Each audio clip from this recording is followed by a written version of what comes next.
하나님 주시는 지혜를 얻는 하루의 시작입니다. 오늘도 우리의 생각보다 높으신 하나님의 말씀의 그 지혜가 우리 모두에게 임하기를 소망합니다. 오늘 우리에게 주시는 하나님의 말씀은 잠언 28장 1절에서 11절까지입니다. 우리 다 함께 읽겠습니다. 악인은 뒤쫓는 사람이 없어도 달아나지만 의인은 사자처럼 담대하다. 나라의 반역이 일면 통치자가 자주 바뀌지만 슬기와 지식이 있는 사람이 다스리면 그 나라가 오래간다. 가난한 사람을 억압하는 가난한 사람은 먹거리를 낭비임없이 쓸어버리는 포구와 같다. 율법을 버린 사람은 악인을 찬양하지만 율법을 지키는 사람은 악인에게 대항한다. 악한 사람은 공의를 깨닫지 못하나 주님을 찾는 사람은 모든 것을 깨닫는다. 부유하나 구부러진 길을 가는 사람보다는 가난해도 흠없이 사는 사람이 낫다. 슬기로운 아들은 율법을 지키지만 먹기를 탐하는 사람들과 어울리는 아들은 아버지에게 욕을 돌린다. 높은 이자로 재산을 늘리는 것은 마침내 가난한 사람들에게 은혜로 베풀어질 재산을 쌓아두는 것이다. 귀를 돌리고 율법을 듣지 않으면 그의 기도마저도 역겹게 된다.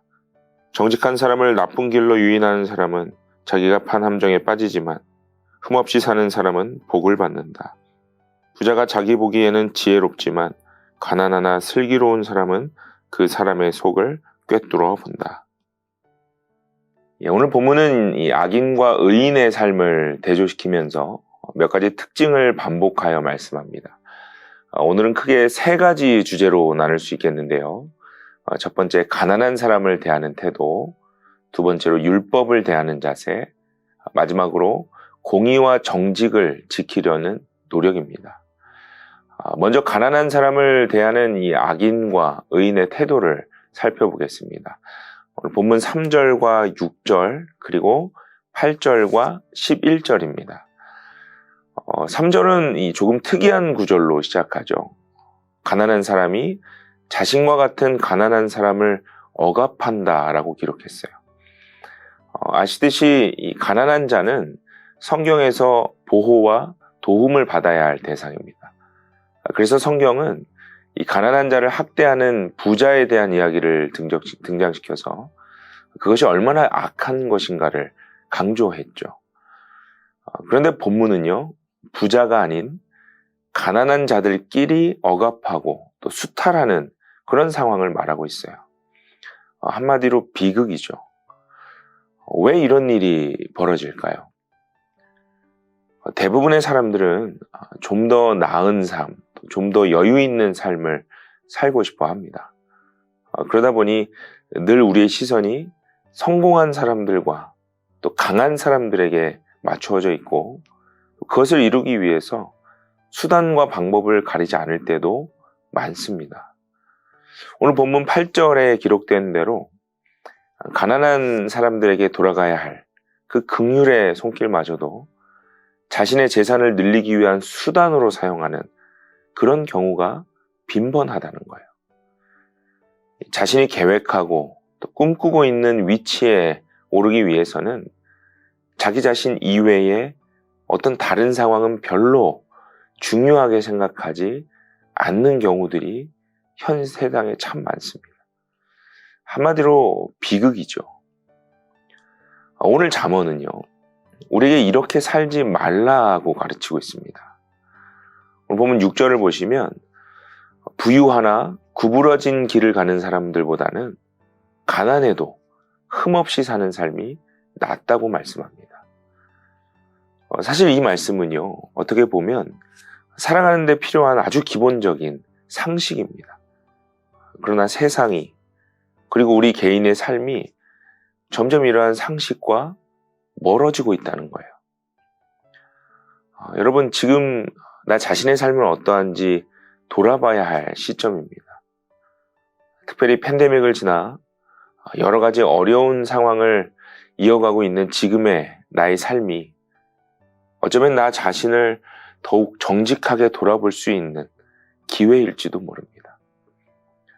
구부러진 길로 걷고 있으면서 나 자신을 스스로 합리화시키고 있지는 않은지 돌아볼 수 있는 지혜가 있으시기를 바랍니다. 두 번째로요, 율법을 대하는 자세에 대해서 보겠습니다. 오늘 본문 4절과 7절 그리고 9절입니다. 하나님께서 율법을 만드신 이유는 분명하죠. 하나님을 사랑하고 이웃을 사랑해야 한다는 그 성경의 핵심을 지키기 위해서예요. 그래서 율법은요, 늘 약자를 보호하고 하나님과 이웃의 관계를 회복해야 함을 가르칩니다.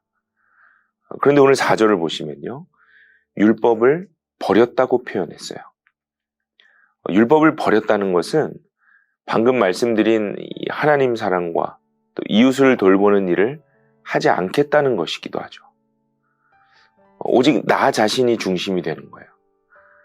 그렇기 때문에 7절에 이 자신의 욕구 충족을 위해서 먹기를 탐하는 사람들과 어울리는 것, 이러한 것들을 좋아하게 된다는 것이죠. 단순히 먹기를 탐한다고 이야기했지만 이것은 자신이 원하는 그 욕구를 그대로 이루는 삶을 말합니다. 그리스도인이라 말하는 사람들 가운데에도 늘 자기중심적인 삶을 사는 사람이 참 많죠.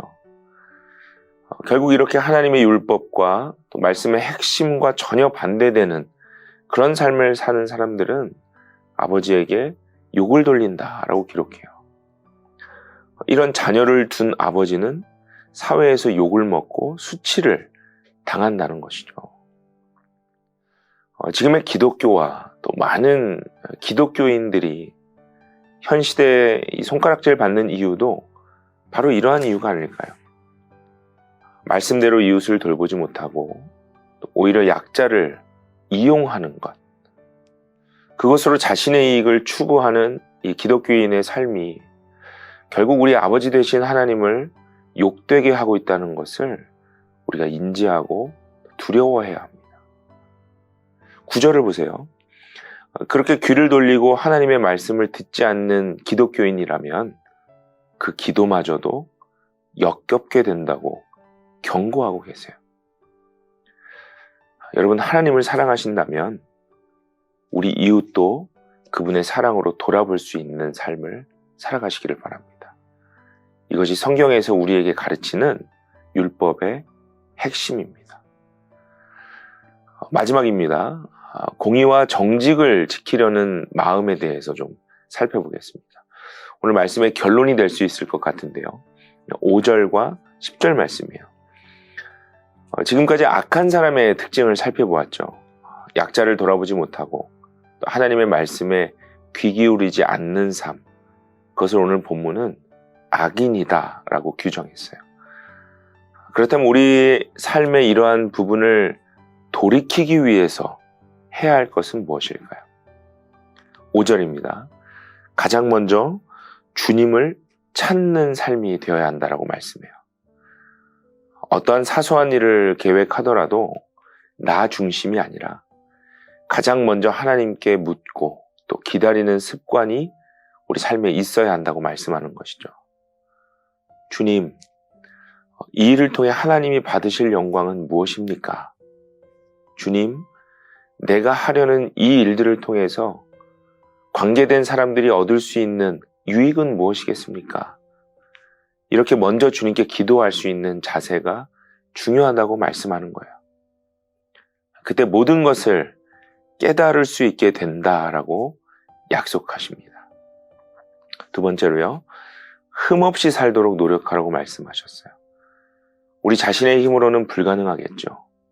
그러나 우리 안에 계신 보혜사 성령님을 늘 의식하고 우리가 무너지려고 할 때마다 흠없이 살아가도록 도우시는 그 주님을 붙들 때에 이것은 가능해집니다.